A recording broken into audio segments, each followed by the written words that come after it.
오늘 이 자리에 초청받아 오신 분들 다시 한 번 더 축복합니다. 초청에 응한다는 것은 쉽지 않습니다. 저도 불편한 자리 절대 안 갑니다. 여러분도 그렇죠? 불편한 자리 왜 갑니까? 편안하고 마음의 여유가 있고 가고 싶은 자리에 가고 싶은 게 사람의 심리입니다. 그런데 여러분이 이 자리에 온 이유가 있습니다. 하나님을 잘 믿고 싶어서는 아닐 겁니다. 여러분이 이 자리에 온 이유는 여러분을 초청한 분을 얼굴을 봐서 온 겁니다.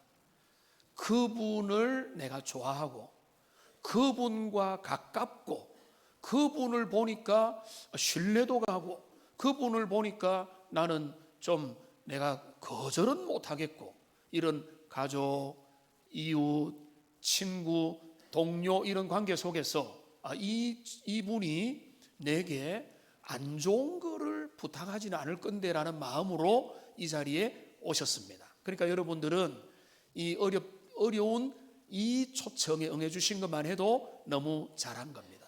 신뢰해서 초청에 응답만 해도 놀라운 일이 있습니다. 제가 기억을 떠올려 보니까 제 초청에 응했더니 일어난 그 예수님을 만난 축복, 그거는 제일 놀라운 거니까 그거 빼고 내 인생 가운데 가만히 생각해 보니까 10여 년 전에 미국의 교회를 탐방하러 간 일이 있었는데 5명의 목회자들이 갔는데 그때 연결이 되어서 캐나다에 이민 가신 그 우리가 교제했던 집사님 부부가 계셨어요. 그분들이 여기에서 잠시 머물러 가시면 좋겠다라고 초청을 하셨어요. 저희들은 숙박 정도 그리고 뭐 한 끼 음식 정도를 기대하고 또 우리도 뭐 어떤 선물을 사갈까라고 기대하면서 그 캐나다의 멋진 나이아가라라고 할 정도로 멋진 그 폭포가 있거든요. 근데 그 폭포는 미국에서도 볼 수 있고 캐나다에서도 볼 수 있는데 캐나다에서 보는 게 훨씬 좋습니다. 그래서 그 집사님 부부가 우리 5명의 목회자를 초청했습니다. 그래서 우리가 이 정도면 감사하겠다, 신세가 되는 게 아니냐라고 해서 초청에 응했는데 깜짝 놀랄 정도로 지금 평생에 남을 정도로 극진한 환대를 받았습니다.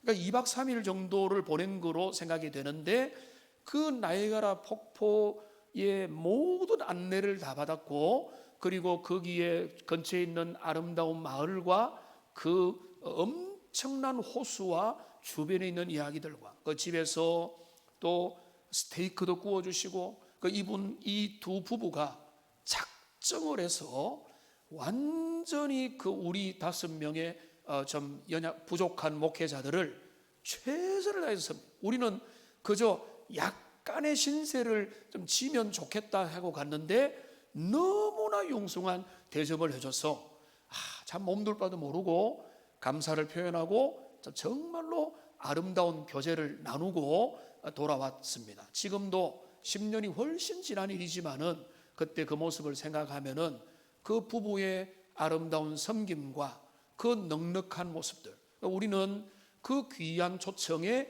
응했을 뿐인데 거기에 엄청난 환대가 있었다는 사실을 떠올려 보게 됩니다. 우리 예수님의 초청도 마찬가지입니다.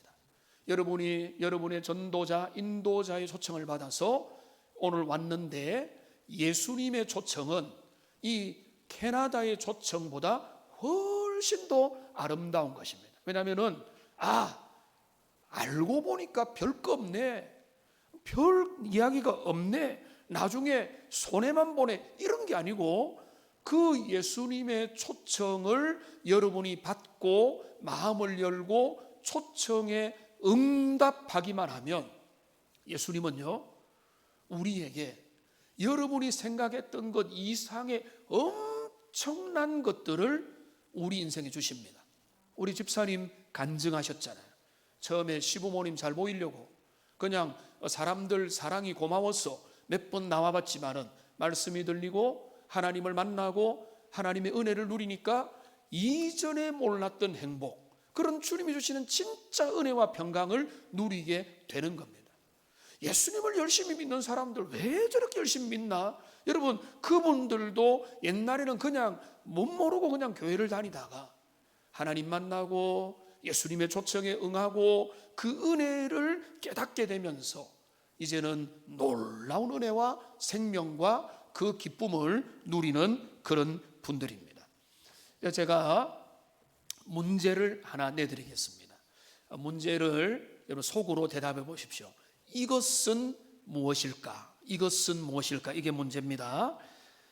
미국의 경우에 해당되는데요, 우리나라도 마찬가지일 겁니다.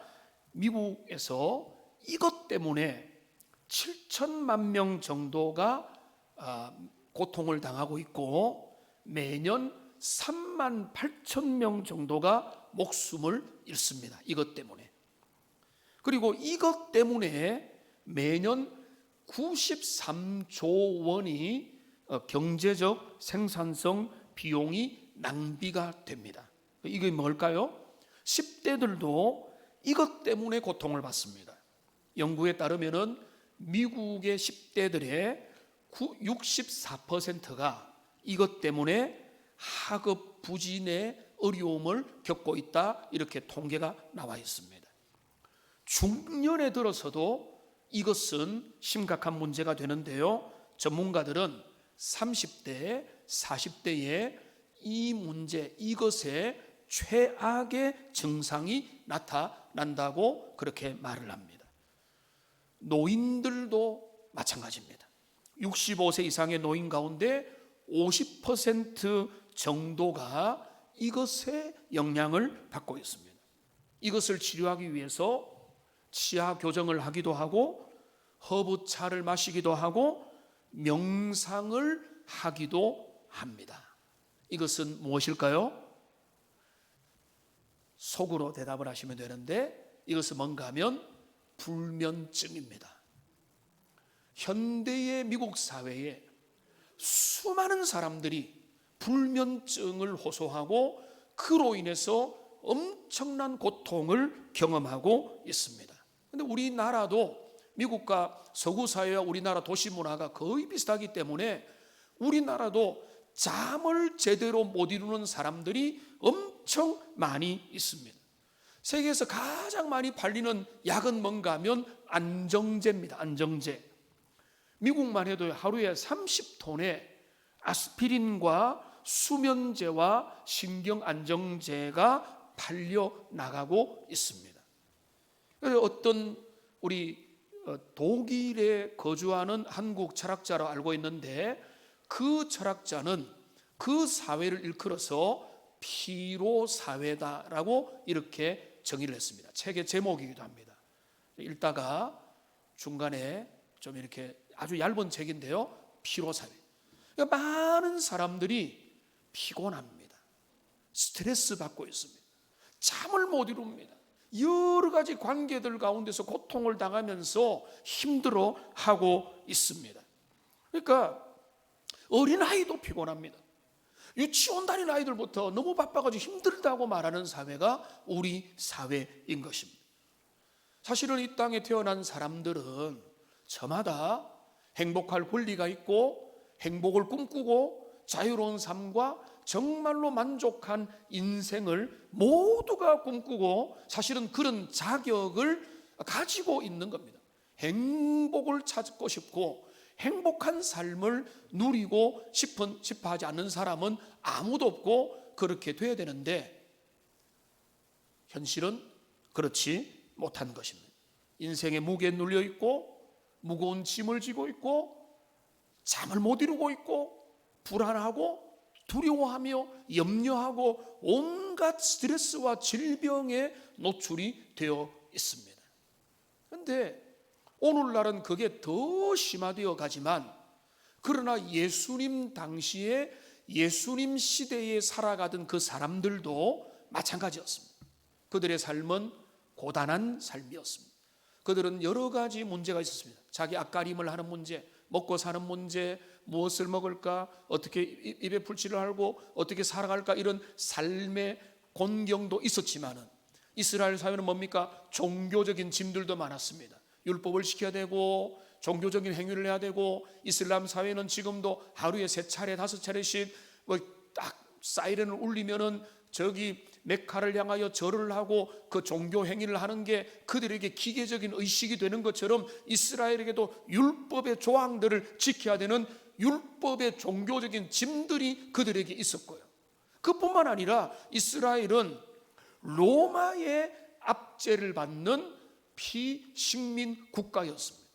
그러니까 이들의 인생들 중에 많은 사람들이 어떤 인생이었는가 하면은 자기의 삶의 무게와 종교적인 여러 가지 위선과 외식의 무게와, 그리고 그들의 자주권도 제대로 없는 그런 외세의 침략에 당해 있는 그런 여러 가지 무게에 짓눌려서 그들의 많은 사람들이 살아가고 있었던 겁니다. 이런 자들을 향해서 예수님은 초청하십니다. 예수님이 뭐라고 초청합니까? 여기 28절 말씀을 보면은 수고하고 무거운 짐진 자들아 다 내게로 오라 라고 하는 유명한 말씀을 하십니다. 예수님은 인생들 그들을 향해서 특징 짓는 말을 하시는 겁니다. 수고하고 무거운 짐진 자들아. 여러분, 오늘 여기 오신 분들은 인생의 짐들을 지고 있는 분들입니다. 내 삶을 살아가는 짐을 하나 메고 있습니다. 내 삶을 자유롭게 평안하게 독립하여서 구차하지 않게 아름답게 살아가야 될 삶을 살고 싶은데 일터가 매이고 물질이 매이고 건강이 매이고 인간관계가 매이고 부모와 자녀와 배우자와 매여가지고 여러 가지 인간관계 속에서 무거운 짐을 지고 있습니다. 또 여러분들 중에는 경제적인 물질적인 문제에서 자유하지 못하고 그 문제 때문에 시달리면서 어려운 짐을 지고 있기도 합니다. 여기 청년들이 있는데요, 청년들은 제가 봐도 불쌍합니다. 제가 제 청년의 때는 진짜 모르겠지만 낭만이라는 게 좀 많이 있었던 것 같은데, 요즘 시대 청년들 보면은 낭만을 가져라라고 말하기가 쉽지 않을 정도로 취업 문제도 있고 결혼 문제도 있고, 그들이 결혼하면은 자녀 교육하는 문제도 있고, 주거를 어떻게 해야 되느냐는 문제가 있어가지고 이런 문제를 헤쳐나가는 그 모든 것들을 생각하면은 그들이 지고 있는 짐의 인생의 무게가 너무나 큰 겁니다.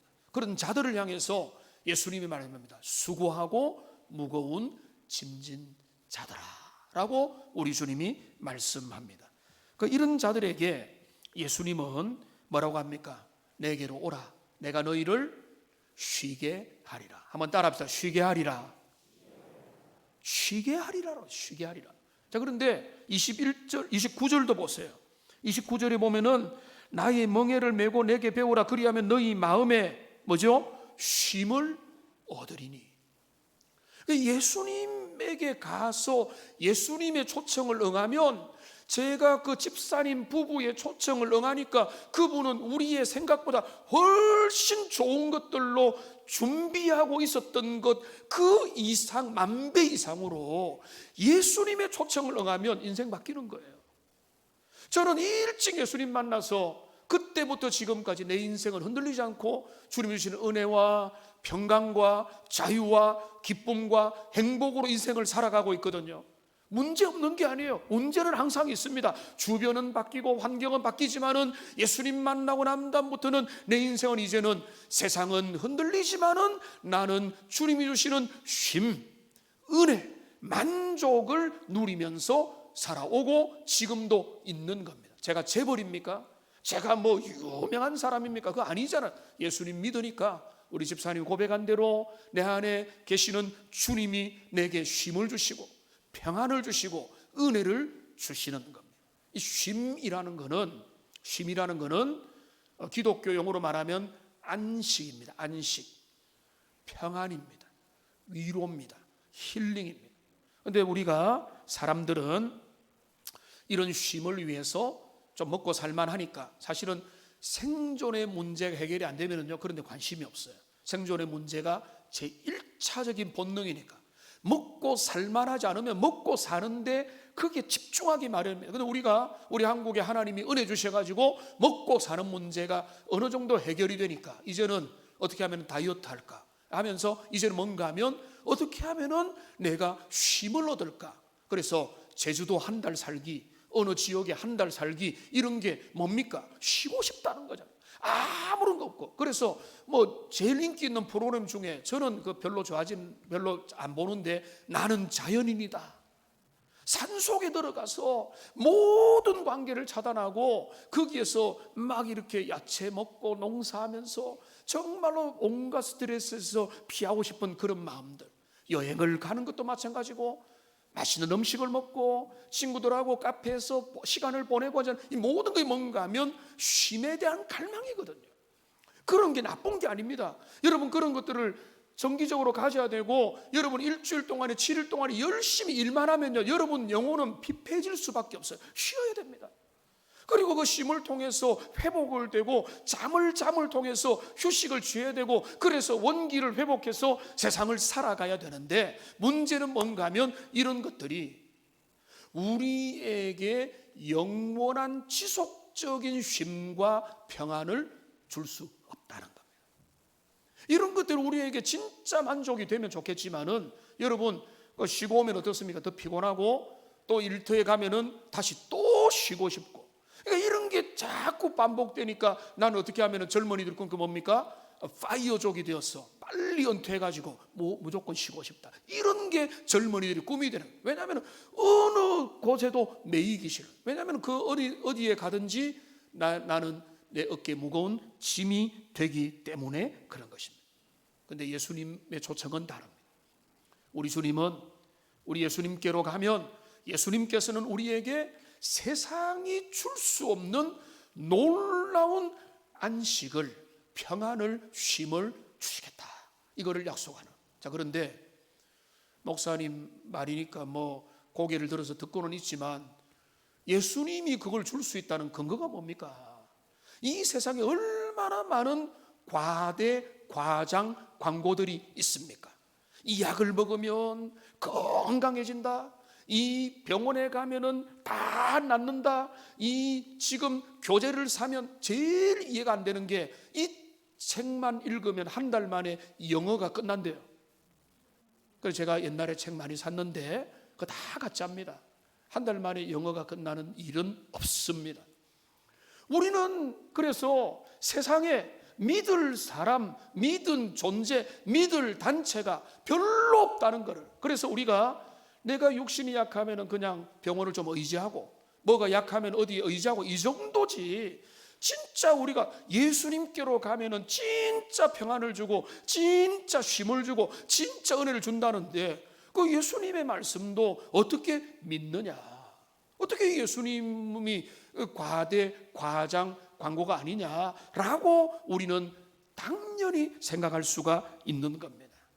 그런데 오늘 우리 예수님은, 제가 그 캐나다에 그 부부를 신뢰하고 우리 목사들이 그냥 가니까 놀라운 환대가 기다리고 있는 것처럼 그 100배, 10,000배 이상으로 예수님을 향해 가기만 하면 그분이 우리에게 엄청난 것들을 주신다는 것을, 오늘 그 예수님이 왜 믿을 만한 분인지를 저는 두 가지만 복잡하게 설명하지 않고 오늘 본문 앞뒤로만 두 가지만 말씀드리겠습니다.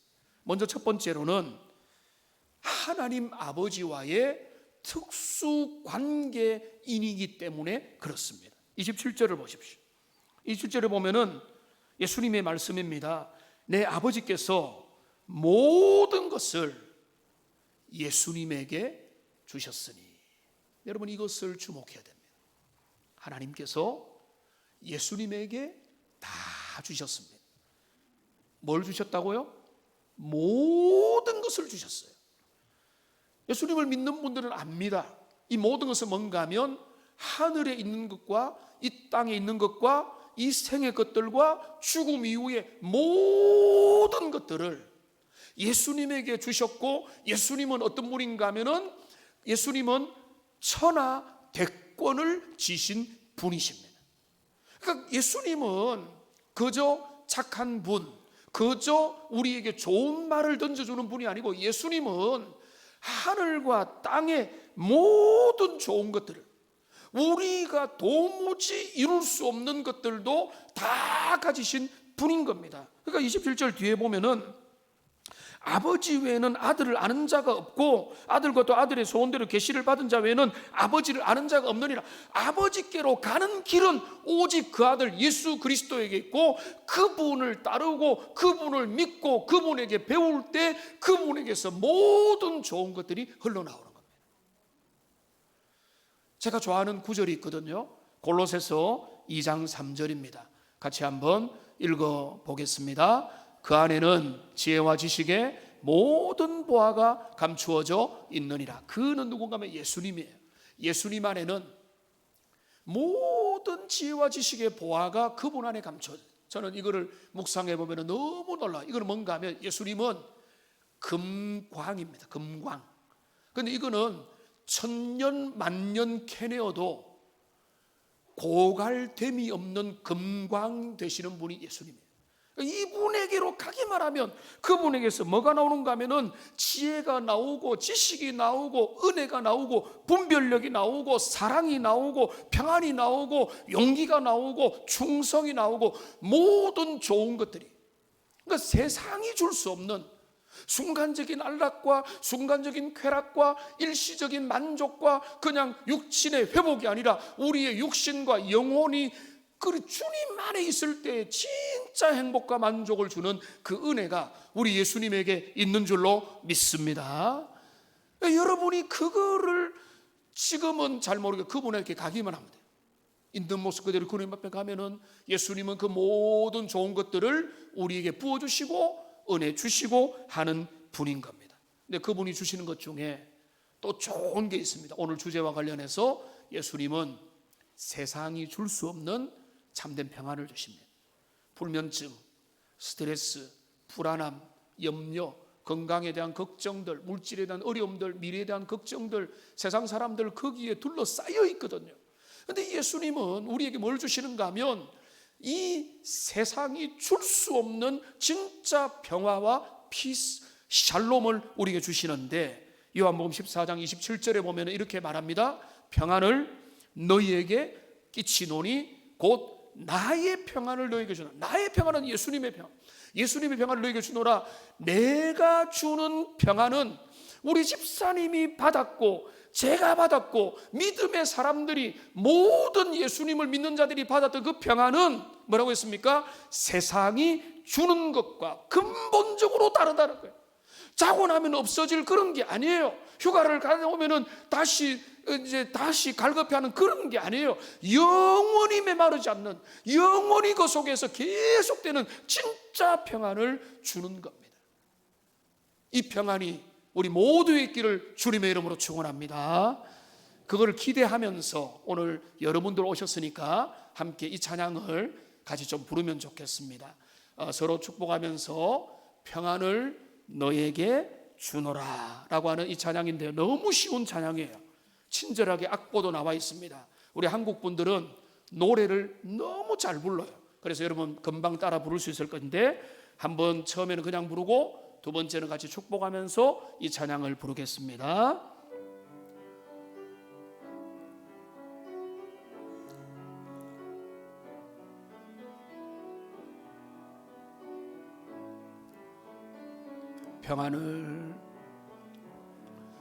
평안을 너에게 주노라. 세상이 줄 수 없는, 세상이 알 수도 없는 평안, 주님의 평안,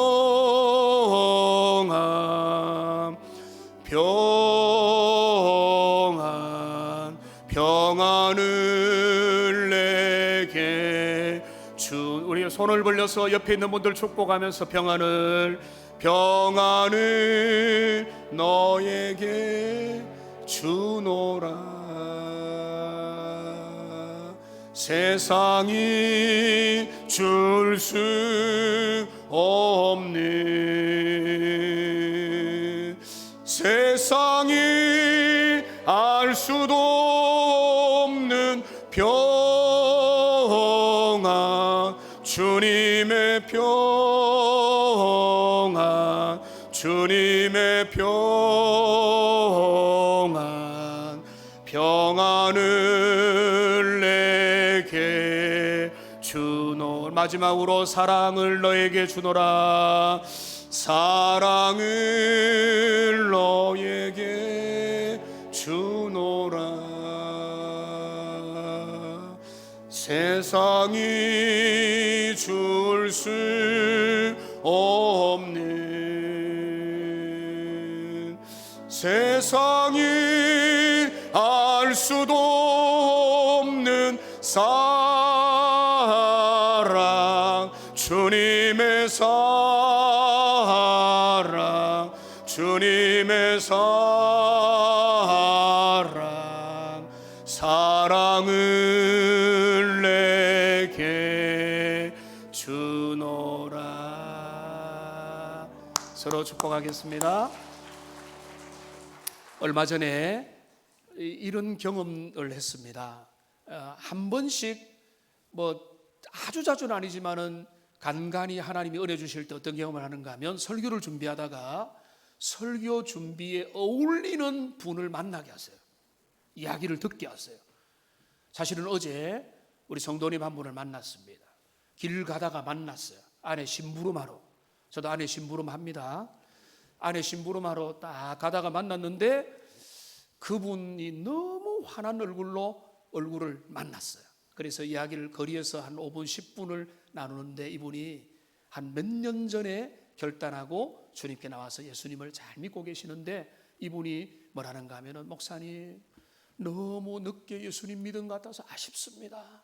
그러면서 하나님도 알고 싶은데 내가 정말로 부족하지만은 내 인생 주님 앞에 드리기 원합니다. 이러면서 하는 말이 뭔가 하면, 이전에는 없던 일이 하나 생겼는데 그전에는 요즘에는 잠도 잘 잡니다 이야기를 하는 거예요.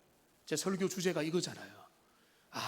그래서 눈이 번쩍 뜨가지고, 어떻게 이제는 사람들이 뭐라 말해도 신경도 별로 안 쓰고 하나님만 바라보면서 은혜 가운데 나가고, 나는 예수님 더 알고 싶고 더 믿고 싶은데 답답함이 있습니다. 그래서 제가 위로를 해드렸습니다. 지금 하나님의 은혜가 임하고 있는 것 같다. 하나님의 은혜가 임하면 나타나는 현상이 뭔가 하면, 주님을 알아가고 싶어하는 마음이 생겨요. 그리고 무엇보다 알 수는 없는, 세상이 줄 수 없는 그 은혜와 평강, 마음의 평화로운 마음들을 우리 하나님이 주시는데, 그분 속에 그게 있더라고요. 그래서 격려하고 축복하며 너무나 환한 얼굴로 같이 만나고 잠시 교제하고 그렇게 한 일이 있었는데, 세상이 줄 수 없는 그 사랑, 그 평안, 그 은혜를 여러분이 무지개를 쫓아다니는 것처럼 내가 열심히 노력하면은 좋은 학교에 좋은 직업을, 좋은 배우자를 만나서 좋은 가문을 만나고 좋은 환경이 되면은 이런 것들이 해결되겠지라고 했지만은, 여러분 그거는 때로는 신기루입니다.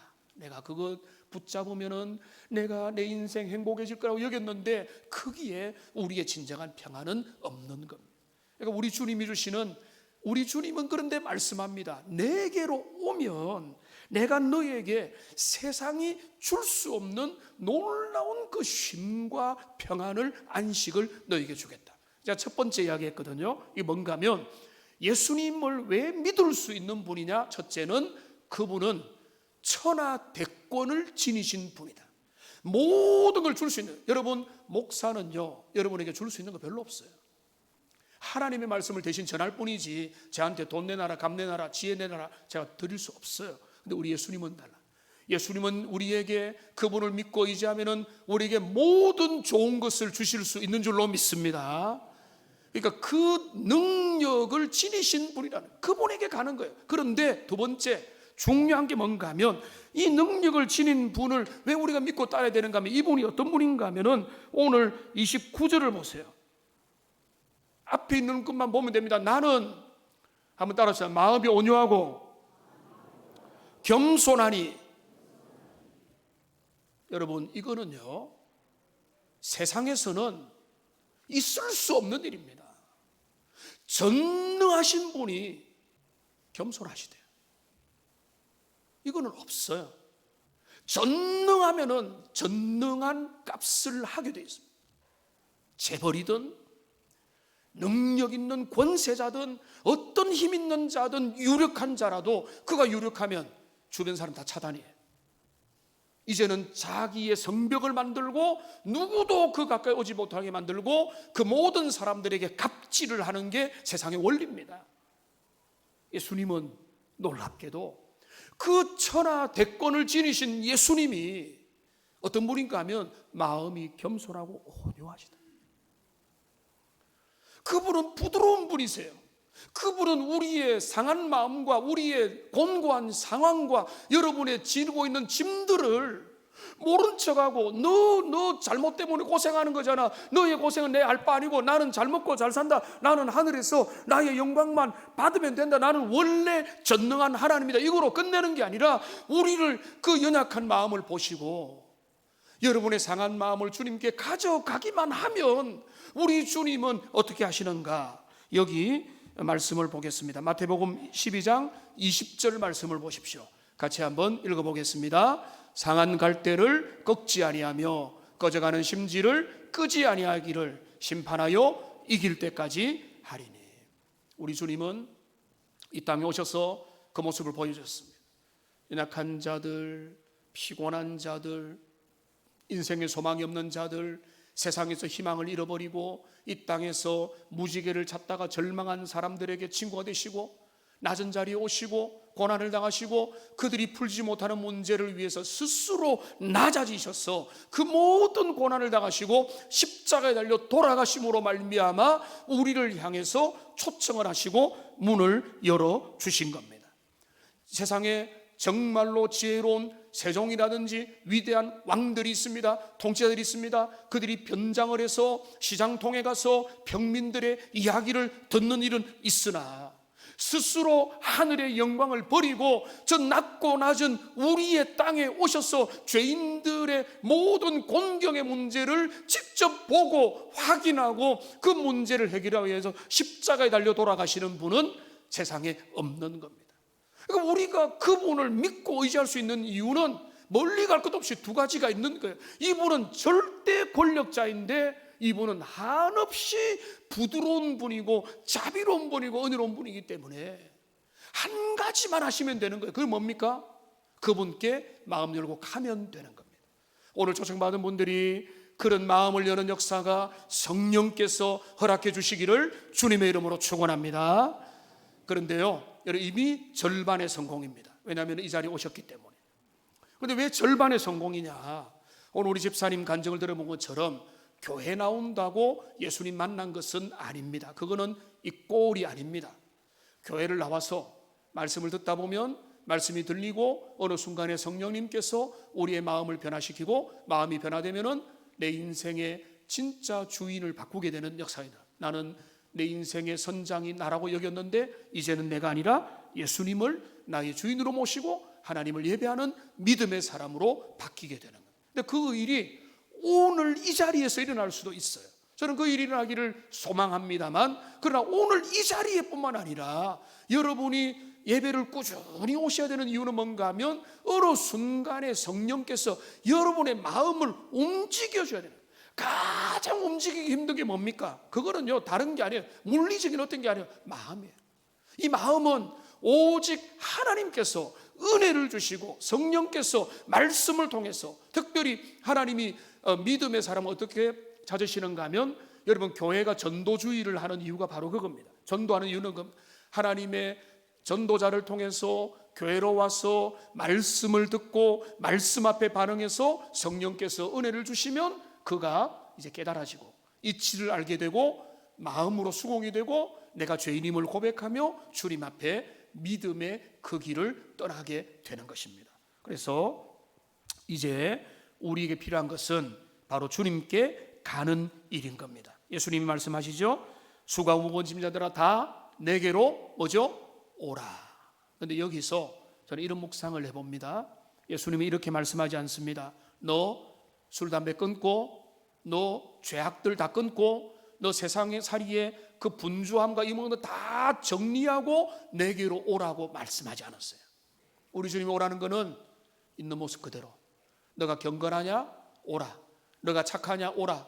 너가 도덕 점수 80점 이상 되냐? 오라. 이게 아니에요. 있는 모습 그대로. 근데 조건은 하나가 있습니다. 그건 뭔가 하면 인생에서 해답을 못 찾은 사람. 내가 살 만큼 살았는데 내 인생을 살아도 세상에서 물질과 권력과 관계와 내 건강과 그 모든 것으로도 어떤 것으로도 내 인생의 문제에 대한 해결이 안 된다는 걸 느끼면서 진짜 내 인생의 해답은 어디에 있는가를 고민하는데 오늘 예수님의 초청에 응할 때 그 마음은 있을 때 우리 주님이 그 사람에게 은혜 주시고 그 사람에게 위로하시고 쉼을 주시고 은혜를 베풀어 주시는 겁니다. 하나님이 당신의 자녀를 만들어가는 과정이 바로 그렇게 되는 거예요. 그 첫 번째 위대한 자리에 위대한 초청에 여러분 응하신 겁니다. 저희들이 누울 자리 보고 뻗잖아요. 근데 여러분이 계산을 해보십시오. 그리고 여러분이 인생을 이제 어린아이가 없습니다. 여러분들은 인생을 압니다. 세상살이를 압니다. 인생의 많은 것들을 경험했고 성공과 실패를 맛보고 한계를 맛보고 이 자리까지 살아오고 있습니다. 이제 여러분들은 하나님이 은혜를 주셔서 여러분 이제 예수님의 초청에 응하기를 바랍니다. 예수님의 초청 앞에 예수님 어떤 분입니까? 천하대권을 지니신 분이 가장 온유하고 겸손한 마음으로 내게 오라. 내게 오면 여기 뭐라고 했습니까? 여기 29절에 보면은 나는 마음이 온유하고 겸손하니 나의 멍에를 메고 내게 배우라. 그리하면 너희 마음이 쉼을 얻으리. 내게 배우라는 거예요. 주님께 와서 말씀을 듣고 예수님이 어떤 분인지, 예수님의 마음이 어떤 건지, 예수님이 왜 십자가를 지셨는지, 우리의 소망이 무엇인지, 우리가 예수님에게 가면은 놀라운 게 기다리고 있습니다. 여러분이 오늘 이 자리에 지금 즉시라도, 그리고 여러분이 마음을 열어서 교회를 출석하면서 예수님의 말씀을 듣고 인생에 내가 잡으려고 했던 나의 어떤 그 목적이 아니라 이제 예수님의 초청에 응답하는 위대한 역사가 일어나기를 주님의 이름으로 축원합니다. 지금 여러분 주보 안에 보면 오늘 초청 맞으신 분들에게 우리 초청 용지를 하나씩 드렸습니다.